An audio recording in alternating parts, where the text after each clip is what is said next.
On Trapp Family Lodge for breakfast. We're in the Von Trapp Lodge. Gonna eat breakfast.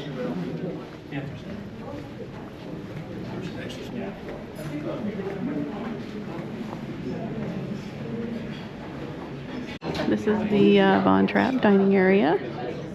Gonna get a little buffet for breakfast. Get your plates right here. Beautiful little plates.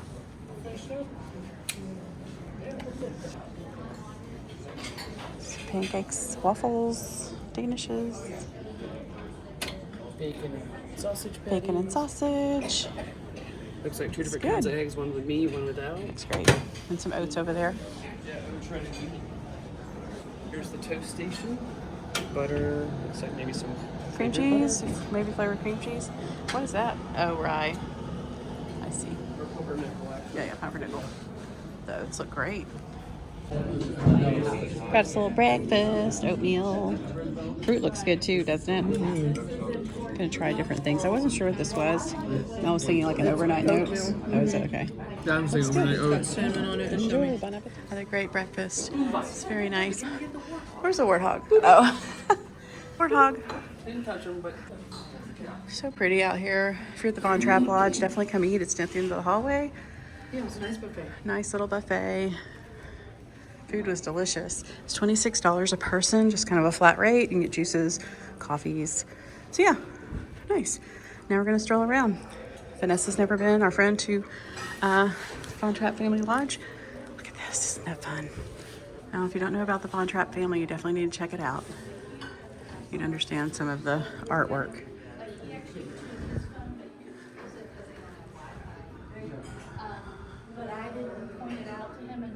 Oh. Look at the smell. That's great. All the family. I love that. Right, and but he handled it really well. I'm all singing. Yeah. Fleeing the Nazis. And there's where they were performing. Yeah. That's great. More pictures. How fun. Those are great sketches. Christmas trees. Look, did you see him by the Christmas tree, Mel? There's one where they were on the stairs. The wedding. Seems reminiscent of the movie. Yeah. They're on the stairs, and then Oh, yeah. they are there. Yeah, all the sketches seem very reminiscent of the movie, Yeah. don't they? Yeah. I loved Sound of Music growing up. These are great sketches. Little Dreams with the whale.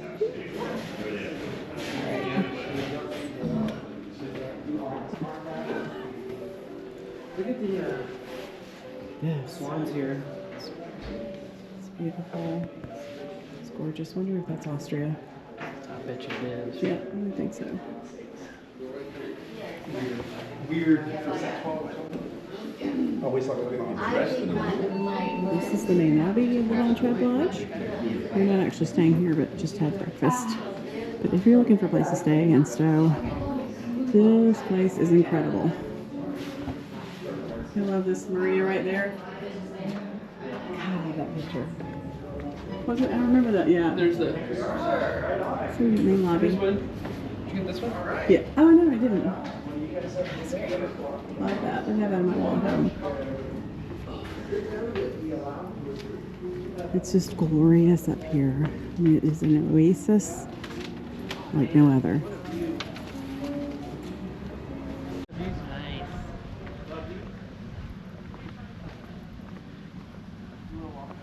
So they've got little cabins. They've got a fitness center down below. There's the actual lodge right here. Look at these flowers. Beauty is among us. Everywhere. You just have to look for it. More flowers. Indoor pool, it looks like, in there. That's great.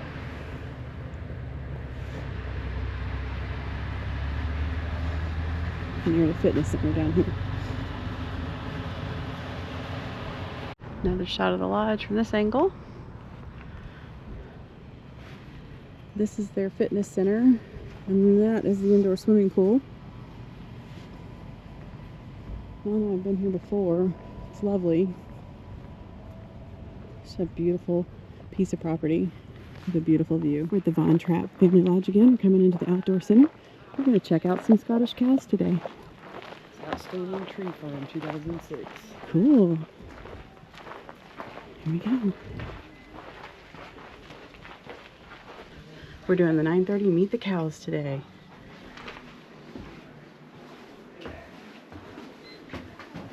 So we're just out here waiting for our... Yes, we are. We checked in, got our sticker. Yep. For our cow experience. All right, we're ready. Get to see the Scottish babies. Yeah. Here to see cows? Yes. We are. All right, you're here to see cows. Gather around because you want to hear this. Good morning, everybody. Welcome to fall. Yeah. Feels good. Yeah, that's great. My name's Chris Pocher. Sometimes I go by Poach. I do a lot of different programs now. So sometimes I'm getting chased by hairy cows. Sometimes I'm gathering sap in the sugar woods, making the syrup that you see in the gift shops. Cutting trees in the forest, helping build trails, building the trails in the morning with a snow machine in the winter, cooking soup up at a rustic cabin in the woods with no electricity in the winter. Keep us busy. We're here about cows. So, here's the scoop, just in case it's not your jam. We don't have too far to go. They could be here or there, but I think they're down there. But there's uneven ground, there's hills, there's could be high wet grass that you're walking through, mud, manure, mire. You might get stepped on, you might get kicked, you might get headbutted by a yearling. There might be a stampede. That being said, if there's a stampede and everybody gets trampled, I probably won't see any tips that day. There will be talk about meat consumption and harvesting animals. These are beef cows. So if you're a veggie or a vegan and that offends you, I'm letting you know now. I make a mean turkey taco.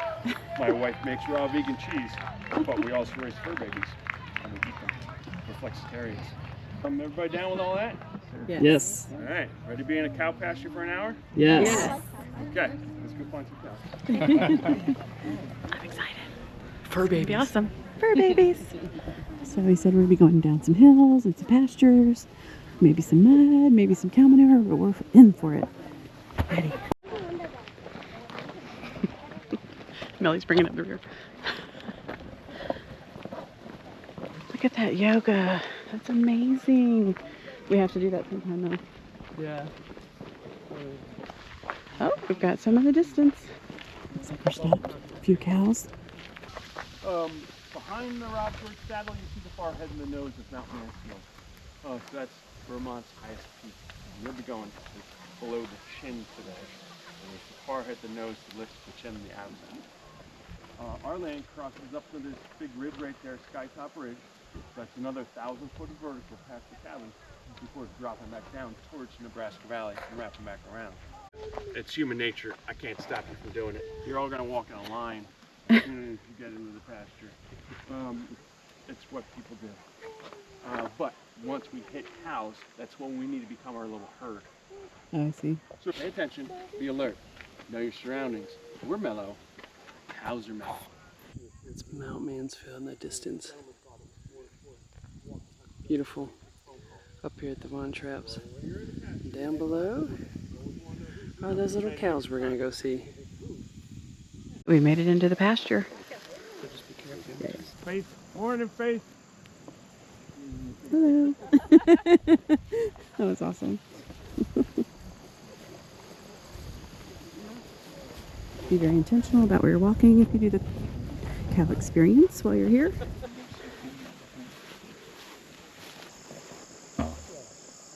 Let them get used to us and then we'll readjust. And we'll keep an eye on this one over here. The males and the female both have horns. The biggest horns are the biggest moms. Oh. There's steer, which are castrated males. And that guy. You got 3 cows there, one straight down, nibbling on the ground, kind of to the right of the lightest one. It is so cool. They're heifers, which are unbred females. This is a heifer right here. Risk takers. Cute little nugget.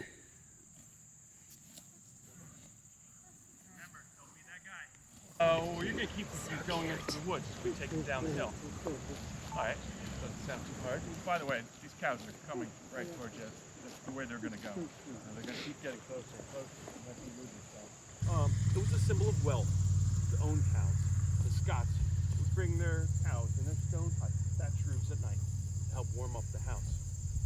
Men called drovers would drive the cows down ancient drove roads, through moors and peat bogs, over mountain passes, sometimes swimming them across channels and locks, or from neighboring islands, camping in the pastures at night to help protect the cows from men called reavers. What we're doing with these girls and boys is we're rotationally grazing them. So that means we're moving them from salad bar to salad bar. Week and a half at a time, depending on how fast the grass is growing. And each pasture is a little different in the way that they grow. When we move them, it's a mellow thing. Johannes von Trapp, youngest of Maria's children, at 85, comes down in the morning, does the cow call, come on. That's nice. All the cows, they know that. And then he just walks to the next pasture and the cows follow him. He's 85 years old, how fast can he walk? Surprisingly fast. And then, you know, if a cow starts to run, let that cow run. Don't run after that cow, because if a cow sees you running, they go, huh, what's that guy doing? That looks kind of fun. Dun, dun, dun, dun, dun. You next thing you know, it's a stampede. They do a giant couple sweeping figure eights around the pasture, come back to square one all riled up, and you should just give up and start again tomorrow. So, when these cows are grazing, they might walk 7 miles in a day grazing. We've got 25,000 taste buds. That's 2.5 times more than we have. They don't have any upper teeth up here.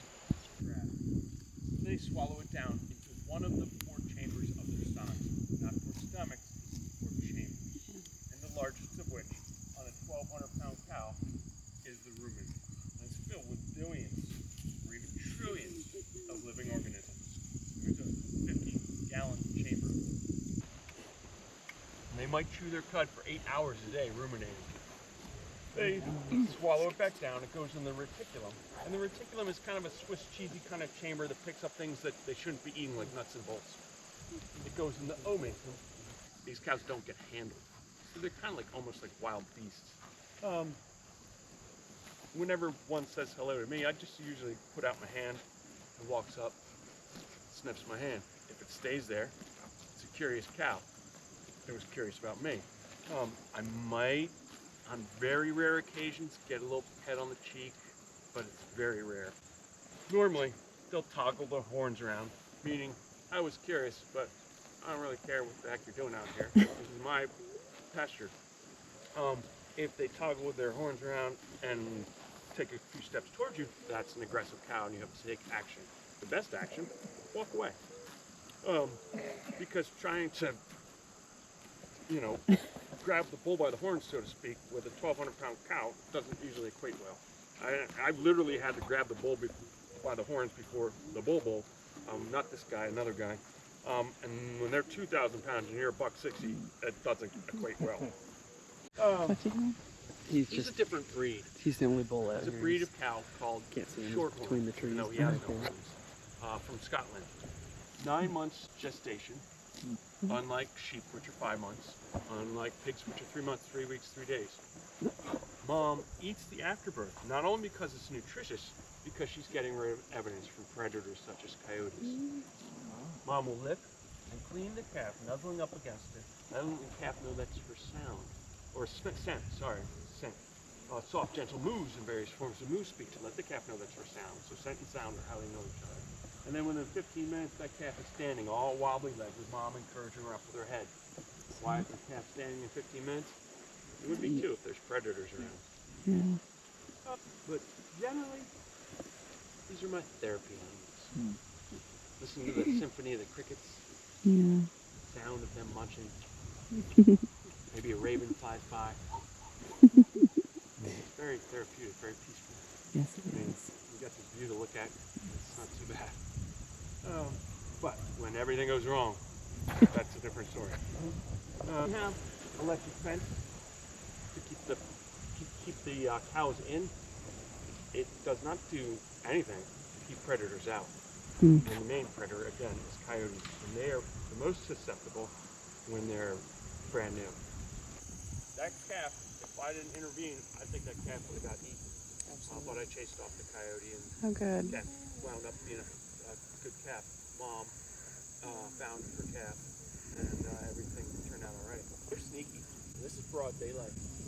I'm driving home one day, I see my wife yelling and screaming, and I turn my head and a coyote is doing downward dog underneath the third strand of an electric fence. Oh, They're wow. sneaky. Broad daylight, sneaking up on my calf. We chased it away. Yes, that's crazy. You get down the cows and they're all waiting at the gate mooing. Your job is to get in without them escaping. You're gently nudging them out of the way with this giant marshmallow, and then as soon as you flop that bale down and step off the tractor to unzip it, you're in their zone, and there is no social distancing with cows. They are smushing up against you, clipping in the back of the legs with their horns.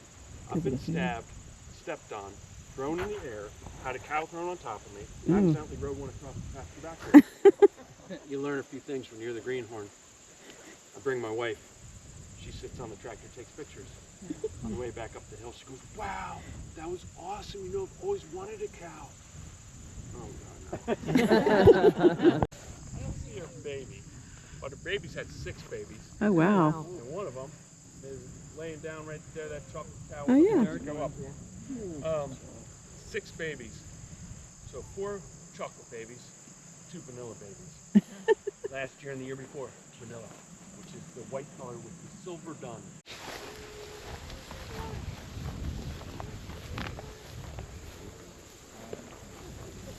So,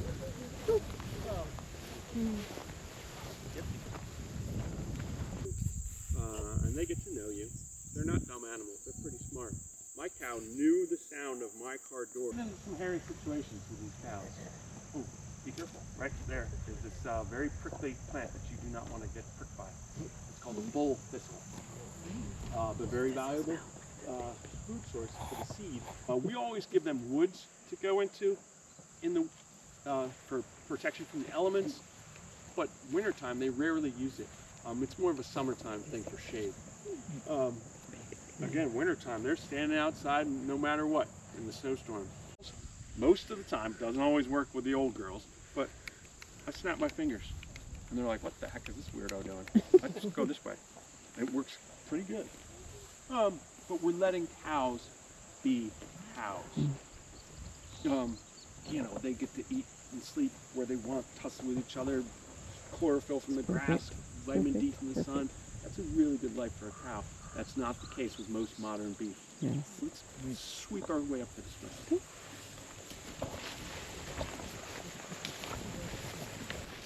Hi, Mom.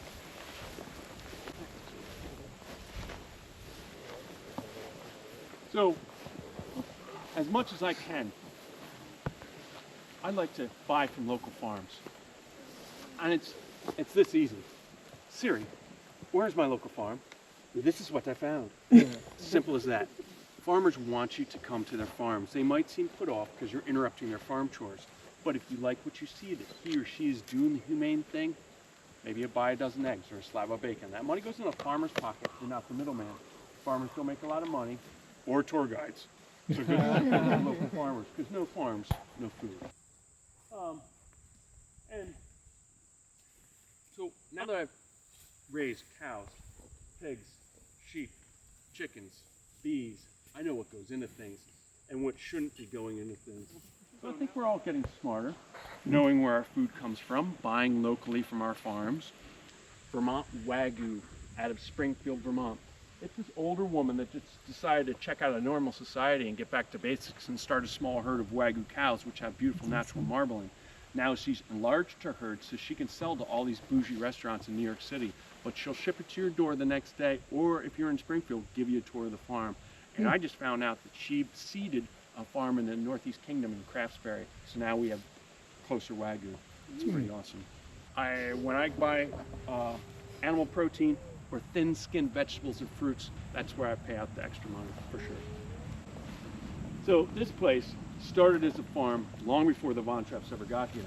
But they arrived in 1942 and bought this land as a working farm with barns and animals. There were 40-some head of Holsteins and Jerseys for milking, pigs and chickens, a couple draft horses, Prince and Lady. House? Kind of listing to one side. The Baron, a little skeptical. Maria, oh, Georg, we could build a house, bless you, we could build a house and a barn, we cannot build a view. So they bought the old Gale farm, 330 acres for $7,000. And they started a farm. They had fled Austria, fleeing Hitler, and came here with $4, made themselves enough money between 38 and 42 to buy this place. But it's a turnkey operation. That means in the morning, before the sun comes up, you're milking 40 head of cows, and it's not put the milker on and walk away. It's you are the milker in your wool dress, sitting on a stool, milking into a bucket 40 times over. Then you're going to go slop the hogs, feed the chickens, gather eggs, clean out the manure from the chickens, clean out the manure from 40 head of cows, clean out the manure from 2 draft horses, learn how to harness those draft horses to pull various farm implements, because now you're going to go hay the fields. And it's Maria sitting on an iron seat, getting pulled by her horses, cutting the hay. As she's doing that, the girls are following behind with pitchforks, lofting everything into a windrow, so when she rehitches with the hay wagon and the team, it's a little bit easier to pitch. But there's nothing easy about pitching loose, green, heavy hay. Hi, baby. Hi, number 4. Yeah. Yeah. Okay. There you go. I'd love to get that burr up in your hair. So, all those fields, hayfield, hayfield, hayfield, villas, hayfields, guest houses, hayfields on the hottest part of summer in dresses. The 2 older boys, Werner and Rupert, had gone off to join the 10th Mountain Division to get trained to fight on skis in Colorado, getting shipped to northern Italy to fight. Talking to this local guy. He goes, man, what I wouldn't do for a couple more strong men around here.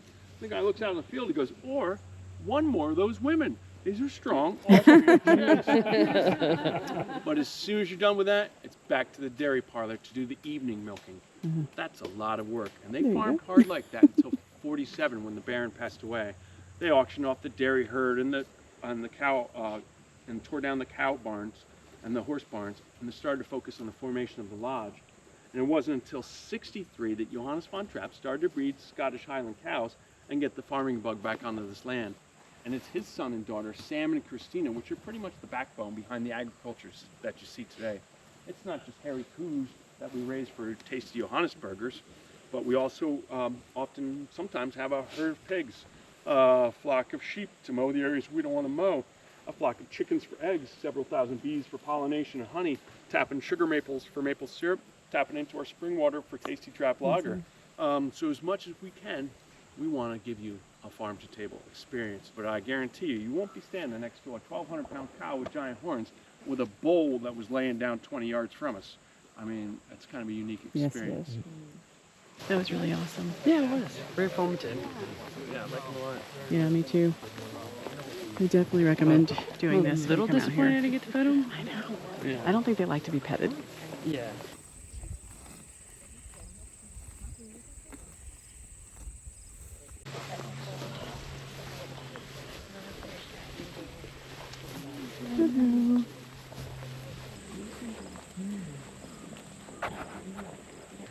Thanks for coming, everybody. Thanks not only for coming to Vermont, but being interested in the cows and the agriculture and coming on this walk. If you want some farm fresh food, definitely go to the farmers market because it's really cool. Where did you go? It's down our hill. Stop sign, go to Mountain Road. That was the Scottish cows. You'll see it up Very here. cool. It's a great experience. To go to the commodities market. If you're at the Von Trapp Lodge or in Stowe, Recommend. come do the cow tour. Yep. Passing the outdoor Center where you check in. center where you check in for your tour. Let's see if we That's a can. great gift shop in there. Yeah, it is a nice gift shop. Yes.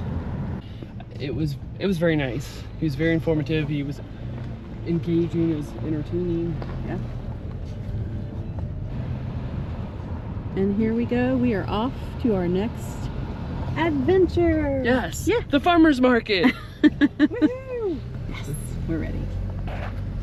Bye, Von Trapp Lodge. Until next time.